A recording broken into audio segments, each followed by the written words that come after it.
Hello friends, आप सभी को हमारे यूट्यूब चैनल में स्वागत है। दोस्तों, आज की इस वीडियो में स्कॉलरशिप के बारे में बात करेंगे कि स्कॉलरशिप आपको मिलेगा कि नहीं मिलेगा, वो पूरा डिटेल्स में बात करेंगे। साथ ही उसका क्या प्रोसेस है वो भी बात करेंगे। सबसे पहले आपको बता दें कि जो स्कॉलरशिप भरने का जो डेट है वो आ चुका है। कब से कब भरा जाएगा वो पूरा बताएंगे कि क्या क्या प्रोसेस है, क्या करना पड़ेगा, क्या नहीं करना पड़ेगा। अगर आप न्यू स्टूडेंट है, अगर आपने कोई भी सेशन में अभी एडमिशन नहीं लिया है, आपका मेरिट लिस्ट में नाम आया है, तो उसके बारे में भी चर्चा करेंगे। सबसे पहले बात करेंगे ये ई कल्याण जो है, ई कल्याण का जो ऑफिशियल वेबसाइट है वो ओपन हो चुका है, ठीक है। और वो डेट भी दे चुका है कि कब से हमारा जो फॉर्म है वो अप्लाई होगा।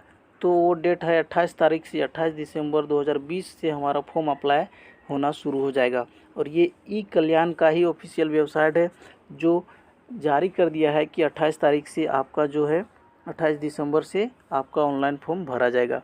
तो उसके लिए आपको क्या क्या चाहिए, क्या नहीं चाहिए, वो पूरा डिटेल्स में बात करेंगे। सबसे पहले बता दें कि ये जो डेट है ये ई कल्याण का ऑफिशियल वेबसाइट के द्वारा निकाला गया है, ठीक है।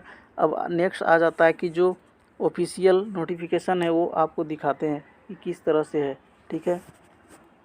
तो ये देख सकते हैं कि झारखंड सरकार द्वारा आदिवासी कल्याण आयुक्त कार्यालय झारखंड मंत्रालय धुरवा रांची के द्वारा ये जारी किया गया है। और इसमें कहा गया है कि आपको क्या क्या प्रोसेस है, क्या नहीं है, वो आपको पूरा बताते हैं डिटेल्स में।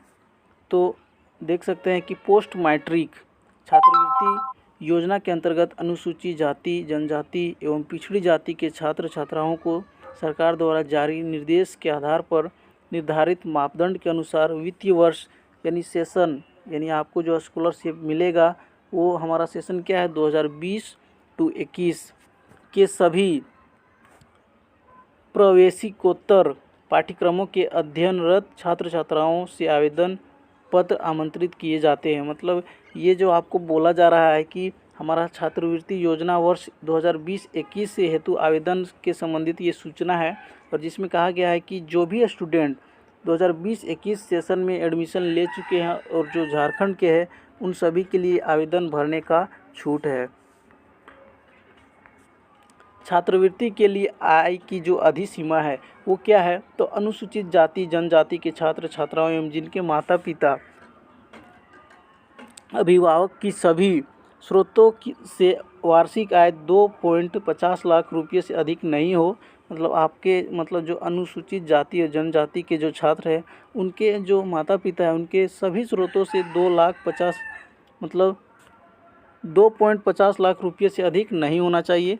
और पिछड़ी जाति के छात्र छात्राओं जिनके माता पिता अभिभावक की सभी स्रोतों से वार्षिक आय 1.50 लाख रुपये से अधिक नहीं होना चाहिए। और इस योजना के अंतर्गत छात्रवृत्ति प्राप्त करने वाले विद्यार्थी अन्य कोई छात्रवृत्ति का लाभ नहीं ले सकेंगे। अगर आपको ये छात्रवृत्ति लेना है, जो आप एजुकेशन प्राप्त कर रहे हैं उससे रिलेटिव जो छात्रवृत्ति आपको दिया जाएगा वो लेना चाहते हैं तो, और जो भी सरकार के द्वारा छात्रवृत्ति प्रोवाइड किया जाता है वो आपको नहीं दिया जाएगा, ठीक है। तो ये आपको काफ़ी ध्यान में रखना है कि अगर आप चारों तरफ से लेना चाहते हैं तो वो नहीं आपको मिलेगा, क्योंकि डिजिटल इंडिया है और वो आधार कार्ड से हर जगह जुड़ा रहता है, कनेक्ट रहता है।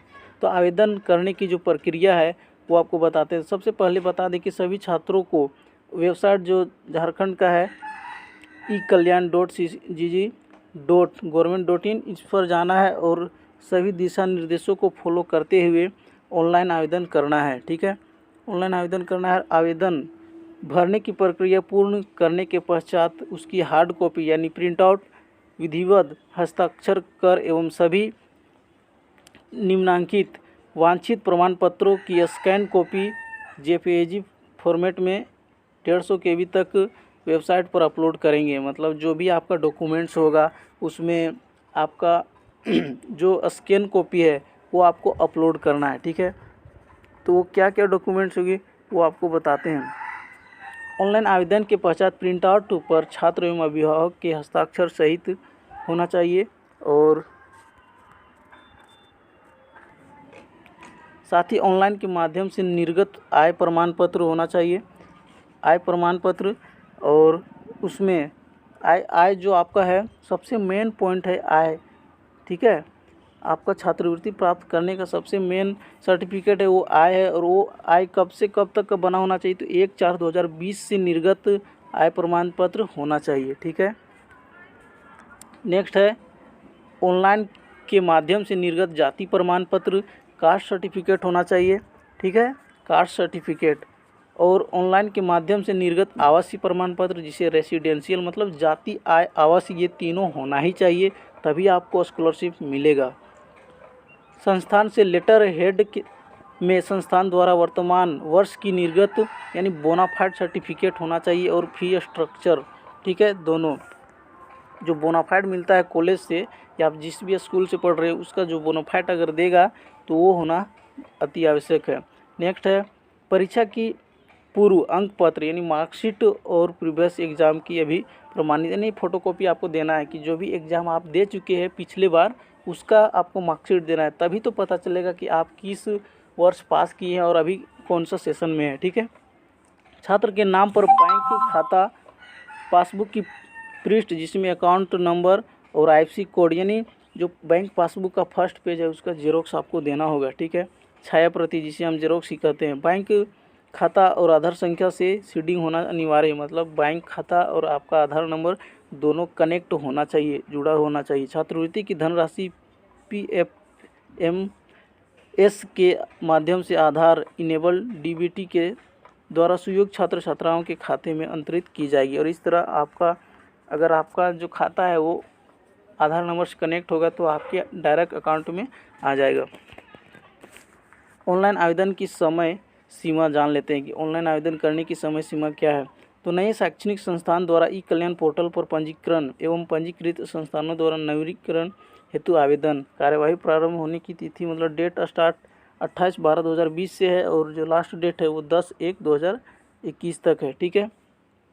संबंधित छात्र छात्राओं द्वारा छात्रवृत्ति हेतु आवेदन करने की तिथि मतलब जो छात्र छात्रा हैं वो आवेदन कब से कब कर सकते हैं, तो 28 तारीख से शुरू है 28/12 और 15/1/2021 तक। नेक्स्ट है शैक्षणिक संस्थान द्वारा छात्र छात्राओं के आवेदन का सत्यापन यानी आपका जो वेरिफिकेशन कहते हैं कि आपका भरा हो गया है या फिर नहीं हुआ है या फिर आपका कोई त्रुटि है, तो वो कब से 28/12/2020 ये तो स्टार्टिंग टाइम है। और नेक्स्ट है 20/1/2021 तक आपका जो वेरिफिकेशन है वो होगा। ठीक है। तो ये बात आपको ध्यान में रखना है, और ये पूरा डिटेल्स दिया गया है कि आप देख सकते हैं कि कॉलेज और संस्थान का निबंधन कब से कब होगा, कॉलेज संस्थान का दायित्व क्या है, वो पूरा डिटेल्स में दिया गया है। तो वो आपको जरूरी नहीं, जो जरूरी है वो आपको बता दिए। ठीक है। और इसमें जो आपके लिए काफ़ी इम्पोर्टेंट है वो बात क्या है, तो आपको जो ये डेट दिया हुआ है ये सीमित नहीं है, ये अभी कई बार बढ़ेगा, इसका कोई गारंटी नहीं है, इसलिए आप घबराए मत, अभी भी आपके पास टाइम है, आप जाइए। और अगर कास्ट सर्टिफिकेट नहीं बना है, इनकम नहीं बना हुआ है तो ओरिजिनल बनाइए। ठीक है। फेक मत बनाइए, क्योंकि अभी डिजिटल इंडिया है, डिजिटल के माध्यम से सारा कुछ चेक हो जाता है, इसलिए आप फेक मत बनाइए। अभी टाइम है आपके पास, अभी 2-3 बार बढ़ेगा, मतलब आपका जो ये डेट है ये अभी फिक्स नहीं दिया है, क्योंकि अभी तक एडमिशन नहीं हो चुका है, स्टूडेंट का एडमिशन नहीं हुआ है, तो वो कैसे भर सकेगा। ठीक है। तो कैसे अभी स्कॉलरशिप भरेगा, तो इसलिए क्योंकि अभी PG का भी मेरिट लिस्ट अभी निकल रहा है। ठीक है। B.Ed का भी अभी नहीं निकला हुआ है, एडमिशन नहीं चालू हुआ है, तो अभी सारा प्रोसेस अभी जो हर एक कॉलेज का, रांची यूनिवर्सिटी का भी अभी जो मेरिट लिस्ट है अभी जारी नहीं हुआ है, तो एडमिशन कहाँ से होगा।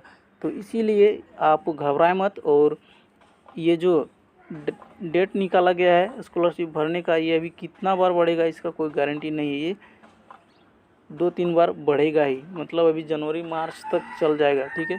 तो इसलिए घबराए मत, और आसानी से आप कास्ट सर्टिफिकेट, इनकम और रेसिडेंशियल बना लीजिए और अच्छे से भरे। इसका भी अगला वीडियो आएगा। तो आज के लिए इतना ही, फिर मिलते हैं अगले वीडियो में, तब तक के लिए धन्यवाद।